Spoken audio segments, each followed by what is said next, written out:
We appreciate your time.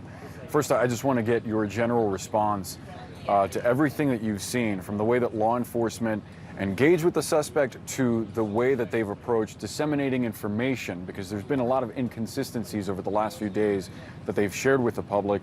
And more recently, they've tried to clear that up, but I can't imagine that serves anyone in this community well. Well, listen, I mean, there are epic failures surrounding this entire incident. And so let's start at the very top. And I'm talking about Governor Abbott, who said today that the suspect committed a felony when he entered the campus with a AR. He's complicit in that felony being committed, because when this kid turned 18 years old, he immediately went and bought 2 AR-style rifles and a bucket load of ammunition. The police chief, the incident commander, was complicit in this shooting by not allowing the officers to go in and apprehend or take the suspect out. The school resource officer was inept, complicit in this epic failure by not being on campus. Listen, I believe he's in what we call a working retirement position. He probably is MIA all the time, but a couple of days ago, he got caught. And so now we have beautiful babies gone inexplicably because of the failures of this police department. And now we know that this is a small agency. They're obviously undertrained, ill-equipped to handle this kind of a situation, and exacerbated the fact by putting folks up to speak as a press relations officer without having the proper information, only further victimizing these families with information that isn't correct or is inflammatory, or at the very least, information that is not useful. Cheryl, I want to read to you and share with our viewers some active shooter guidelines from the state of Texas. This is in the official guidebook. It says, quote, "An officer's first priority is to move in and confront the attacker. This may include bypassing the injured and not responding to cries for help from children." I'm wondering where exactly you think the breakdown was. Was there perhaps negligence by the officers outside? Was there lack of awareness that there were kids calling 911? Is this a communication issue?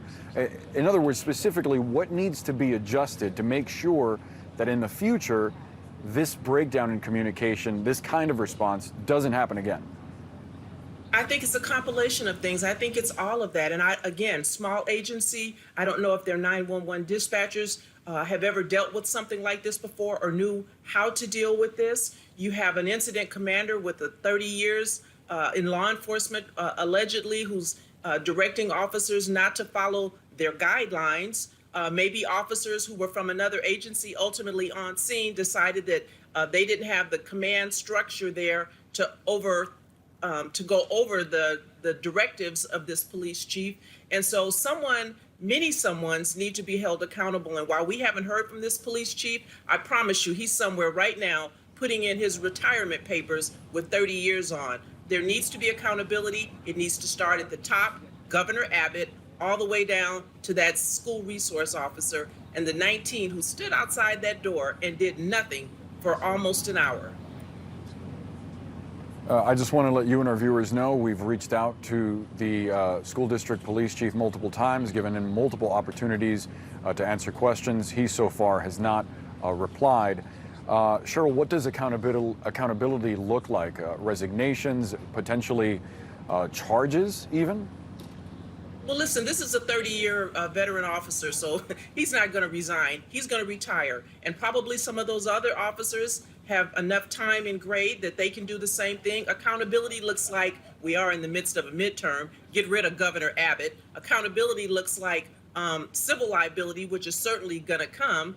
And training for everybody, from the dispatchers to the officers who responded. Train that small police department so that they know how to interact with other agencies that are going to be joining to aid them in the types of emergencies that we saw, something that they're not accustomed to dealing with. Training.